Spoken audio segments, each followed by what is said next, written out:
কোন এতিম যেন বলতে না পারে নবীজি আমার ব্যাপারে কি বলবেন, আমি তো এতিম মানুষ, আর তিনি আমার ব্যাপারে কিভাবে আমার দরদ বুঝবেন। নবীজি আল্লাহ পাক এমন এতিম বানালেন, সমস্ত দুনিয়ার এতিমদের সরদার বানালেন। মায়ের পেটে যখন তিনি ছিলেন 6 মাসের সময় মায়ের পেটে থাকাকালীন বাপের এতিম হয়ে গেলেন। যখন প্রসব বেদনা শুরু হয়েছে মায়ের, দুনিয়ায় যখন তিনি আসবেন, হযরতে আমিনা ঘরের ভিতরে বসে তার অবস্থাটা কি, এই সন্তান পৃথিবীতে আসতে পরে যিনি সবচাইতে বেশি খুশি হবেন তিনি তো আজ দুনিয়ায় নাই।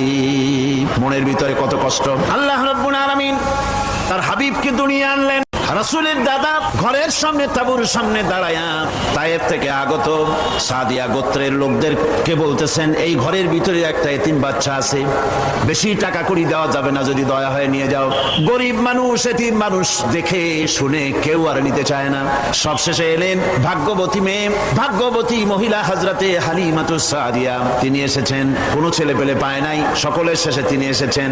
আব্দুল মুত্তালিব বলছেন, এই ঘরের মধ্যে একটা এতিম বাচ্চা আছে, দয়া হলে নিয়ে যেতে পারো। তিনি স্বামীর সঙ্গে পরামর্শ করলেন, এরপরে বললেন যদি দেখতে অন্তত ভালো হয়, মন যদি ভালো লাগে নিয়ে যাব, একেবারে খালি হাতে ফিরে যাওয়ার চাইতে তো ভালো। হযরতে হালিমা বলেন, আমি ঘরের মধ্যে প্রবেশ করলাম, মা আমিনার কোল থেকে শিশু মুহাম্মদ সাল্লাল্লাহু আলাইহি ওয়াসাল্লামকে যখন আমি কোলে নিলাম, আমি হুজুরের চেহারার দিকে নজর করে দেখলাম, আমার কাছে মনে হলো যেন পূর্ণিমার চাঁদটা আমার কোলে ধরা দিয়েছে।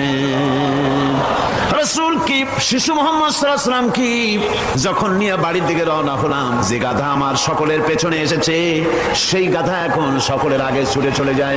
এরপরে বাড়ি যখন নিয়ে গেলাম, কুয়ায় পানি বাড়লো, গাছে ফসল বাড়লো, খেজুর গাছে খেজুর বাড়তে লাগলো, জমিনে ফলন বেড়ে গেল।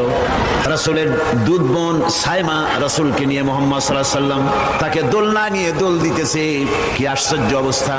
সাইমা তাকে দোল দিচ্ছে আর বলতেছে, বেঁচে থাকুক মুহাম্মদ সাল্লাল্লাহু আলাইহি ওয়াসাল্লাম, সে দীর্ঘজীবী হোক। কবি লিখতেছেন, কি আশ্চর্য কথা, বেদুইন বালিকা কারে নিয়ে দোল দেয় সে কি তা জানে? বিশ্বনবী মুহাম্মদ রাসূলুল্লাহ সাল্লাল্লাহু আলাইহি ওয়াসাল্লাম এভাবে এতিম অবস্থায় জীবন তার শুরু হলো। যখন তিনি ফিরে এলেন 6 বছর বয়সের সময়, যখন মায়ের কাছে তিনি ফিরে এসেছেন, প্রতিদিন তিনি খেলা দেখতে যান ময়দানে। ইতিহাসের মধ্যে লেখা হয়েছে, মা প্রতিদিন সন্ধ্যার সময় তাকে ফিরে পান। আজকে সন্ধ্যা হয়ে গেছে, শিশু মুহাম্মদ সাল্লাল্লাহু আলাইহি ওয়াসাল্লাম বাড়ি ফেরেন না। কারণ কি, কেন বাড়ি ফেরে না? সন্ধ্যার দিকে তিনি চলে গিয়েছেন পাহাড়িয়া ময়দানে, যে দেখেন ধুধু করতেছে, চতুর্দিকে সন্ধ্যা হয়ে গেছে, অন্ধকার হয়ে গেছে, কোনো ছেলে পেলে নাই, কেউ নাই।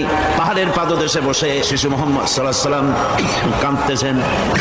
মা প্রশ্ন করলেন, বাবারে সন্ধ্যা উত্তীর্ণ হয়ে গেল, কেন একা একা বসে বসে কাঁদো?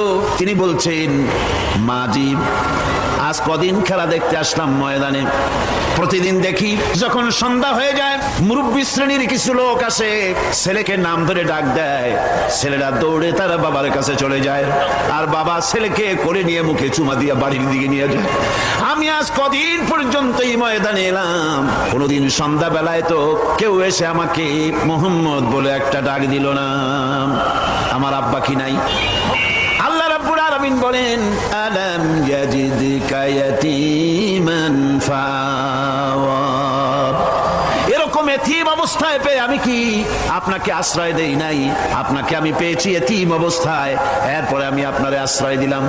ওয়া ওয়াজাদাকা দাল্লান ফাহাদা, এরপরে আমি আপনাকে পথ হারা পেলাম, আমি আপনাকে পথের দিশা দিয়া দিলাম।